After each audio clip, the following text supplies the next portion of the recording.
ప్రతి దిక్కు చూసేటందుకు కూడా దమ్ము లేని జనాల్ని తీసుకుపోయి పోలీస్ స్టేషన్ లో రిపోర్ట్ ఇస్తాడా? మన స్నేహం కొనసాగాలంటే కేసునికి తీసుకోమని చెప్పు. ఈ విషయంలో నా కొడుకు నా మాట వినడు. మాధవ, ఇదేం సక్కంగా లేదు. నువ్వు నేను ఒక కులం కాకపోయినా వయసులో పెద్దోనివి గనక నిన్ను నా పెద్దన్నగా చూస్తాడా? నా కొడుకు మీద నీ కొడుకు కేసు పెట్టిస్తే నువ్వు సమర్థిస్తాడావా? అది మా ఇంటి పిల్ల. ఎంతైనా పని పిల్ల కదా. దాన్ని పని పిల్లలా చూసుకుందామా, కన్నపెట్టలా సాక్కున్నాం. పని పిల్ల పట్ల తమరి తపన తాపత్రయం చూస్తుంటే ఆ పిల్ల తల్లికి తమరికి ఏదైనా సంబంధం ఉందేమోనని ఈ పిచ్చికారికి అనుమానం వస్తుంది. నోర్వి అతను నోరు మూయిస్తావేంది? నేనంటాండా ఆ పిల్ల నీ అక్రమ సంతానం. తిరుమలరాయుడు, ఎవడి మీద చూపిస్తావయ్యా నీ కోపం? ఇంకా ఈయనతో మాట్లాడింది నాయన. వచ్చిందారనే పొమ్మనక.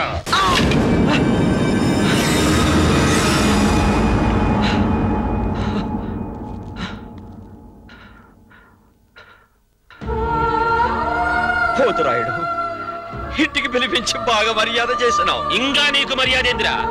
ఈ పొద్దటి నుంచి నీకు నాకు స్నేహం దిగిపోయినది.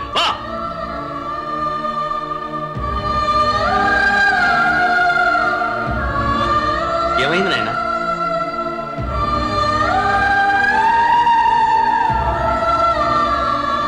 దండాలయ్య. అమ్మా, మన పండగ నాడు మా అమ్మగారు మీ కాడి గాజులు తీసుకున్నారంట, ఇచ్చేసి రమ్మన్నారమ్మా. కోరి తీసుకున్న గాజులు తిరిగిచ్చినాదంటే ఇక రెండు కుటుంబాల మధ్య అగ్గి రగులుకున్నట్టే. మొదలెట్టింది వాళ్లేగా వదిన. ఏమైనా నువ్వు తొందరపడినావు మరిది. వాడు చేసిన పనికి నరికి పోగులు పెట్టాలి, కానీ పోలీస్ రిపోర్ట్ మాత్రమే ఇచ్చాను. అక్కు ఉద్దేశం అది కాదండి. రెండు కుటుంబాలు అన్నదమ్ములాగా ఉన్నాం కదా, పిలిపించి మాట్లాడుంటే. అయ్యా, ఆ పోతురాయుడు మనుషులు నర్సులు ఎత్తుపోయారు అని చంపేస్తారేమో అని అందరూ భయపడిపోతున్నారు. కనప, నువ్వు వెళ్ళి మన వాళ్ళందరినీ తీసుకురా. అట్టాగే అన్నా.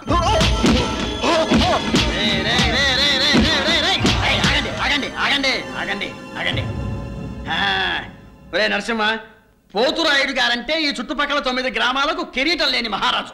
అట్లాంటి ఆయనంటికి పోలీసులు వస్తే ఏం బాగుంటుంది చెప్పు? అరే, పోయింది నీ పిల్లలే కదా, అది కాకపోతే ఇంకోటి వస్తుంది. పోతురాయుడు గారి పరుగు మర్యాదలు పోతే మళ్ళీ తిరిగి వస్తాయి చెప్పు. అందుకని ఇదిగా పోతురాయుడు గారి మీద పెట్టిన కేసు తప్పుడుది. ఇది కేవలం రాములయ్య బలవంతంగా నా చేత పెట్టించాడు అని ఇందులో రాసుంది. ఒక వేలు ముద్ర వేసాయి, గొడవ ఉండదు. ఏవన్నమాట ఏవుగా? సరే, మంచిగా చెబుతూ నువ్వు ఎందుకు ఇట్టవరా? రే, ఏలు ముద్ర ఎందుకు ఏమో చూద్దాం. కానివ్వరా?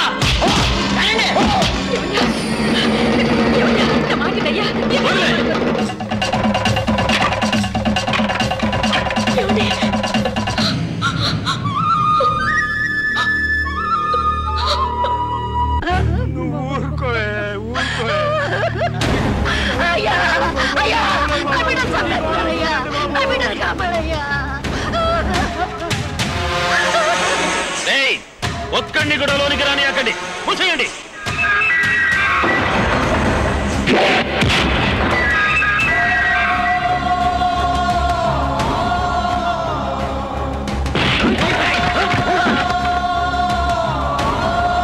రావులయ్యా, ఆగక్కడ. ఈ చుట్టుపక్కల 9 ఊళ్లకు మా కుటుంబమే పెద్ద. మేం చేసిందే న్యాయము, చెప్పిందే వేదము. మా కుటుంబాన్ని నిలదీసే దమ్ము గాని అడిగే ధైర్యం గాని ఎవరికుంటాయి? తరతరాలుగా వస్తాడది కట్టుబాటు. ఆ కట్టుబాటుకు కాలం చెల్లిందని తెలియజేయడానికి వచ్చాను పోతురాయుడు. భూస్వాములకు ఒక న్యాయం, పేదవాళ్ళకు ఒక న్యాయమా? ఇది చాలా అన్యాయం. ప్రజలందరికీ ఒకటే న్యాయం, ఒకటే ధర్మం, ఒకటే నీతి. అది మా కట్టుబాటు. తెలుసుకో నాయనా. తప్పుకో. రావులయ్యా, మన రెండు కుటుంబాల మధ్య ఉన్న స్నేహాన్ని, బంధాన్ని మర్చిపోయి మాట్లాడుతున్నావు. అన్యాయాన్ని ఎదిరించడానికి స్నేహమే అడ్డమైతే అది నాకు అక్కర్లేదు. న్యాయం కోసం, ధర్మం కోసం ఏ బంధాలు దిగిపోయినా నేను బాధపడ్డా. మాటలు అనుకున్నంత తేలిక కాదు రావులయ్యా. ఇది ఈటితో నిలిచిపోయేది కాదు.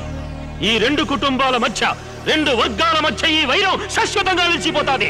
శాశ్వతంగా నిలిచేది సత్యం, న్యాయం, ధర్మం. వాటి కోసం ఈ జన్మలోనే కాదు, ఎన్ని జన్మలైనా సరే పోరాడుతూనే ఉంటాడు ఈ రాములయ్య.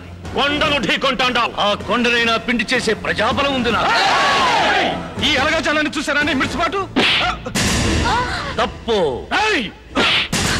తప్పు. ఈ ఎలగాజనం అలిగితే మీకు మిగిలేది బూడిద. ఈ ఎలగాజనం కథం తొక్కితే కదిలేది మీ పునాదులు. ఈ ఎలగాజనం కళ్ళెర్ర చేస్తే కూలేది మీ దొరతనం. వీళ్ళు అమాయకులు కాబట్టి ఇంతకాలం మీ అధికారాన్ని, అహంకారాన్ని సహించాను. వీళ్ళు రెచ్చిపోకముందే నరసింహ ఎక్కడున్నాడో మర్యాదగా మాకు అప్పచెప్పండి. ఏం చేస్తారా?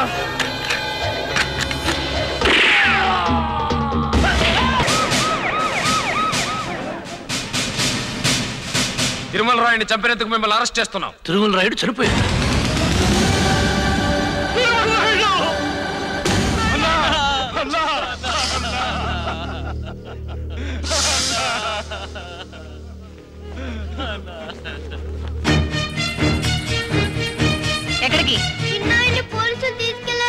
మందిని తీసుకెళ్లి మనుషులు చావగొట్టిస్తే తీసుకెళ్ళకి ఏం చేస్తారు? మీరు రండి.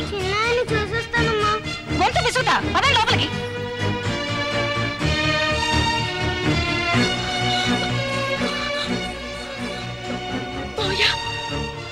బెయిలి ఉన్నారమ్మా, జైలుకి తీసుకుపోయినా.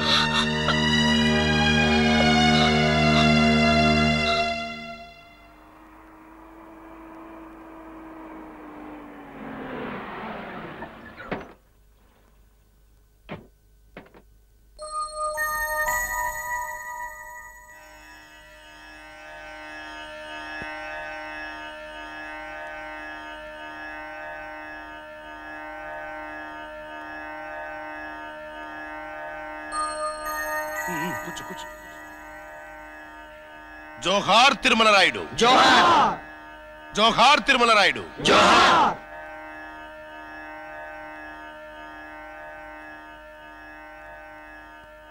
ఒరే మొదనష్ట పిచ్చిగారి, మహాత్మా గాంధీ ఫోటోకి దండలేస్తున్నారు, నీ ఫోటోకి దండలేస్తున్నారు. ఆయనకి జోహార్లు చెబుతున్నారు, నీకు జోహార్లు చెబుతున్నారు. ఈ పిచ్చికారి జనానికి నువ్వు చచ్చినా బుద్ధి రాలేదురా. మంత్రి గారు, ఈడ పరిస్థితి అంతా చూసినావుగా. నువ్వు మా ఓడివి, ఇప్పుడు నువ్వు మాకేం చేస్తావు?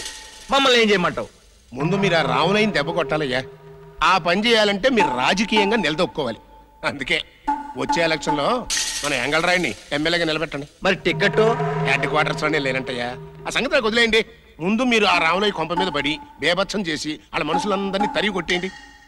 ఆడు జైలు నుంచి బయటికి రాకుండా నేను చూసుకుంటా, మీ మీదకి ఏ గొడవలు రాకుండా మన కొత్త డిఎస్పీ చూసుకుంటాడు.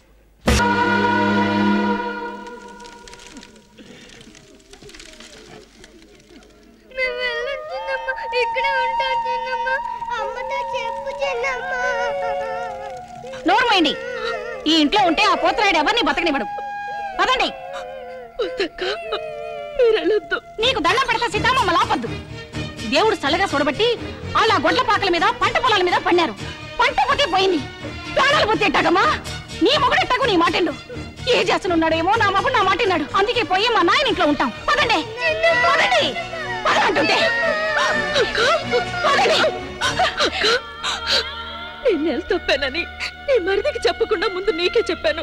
నీ చేతుల మీదుగా సీమంతం జరిపిస్తానని మాటిచ్చావు, మర్చిపోయావా?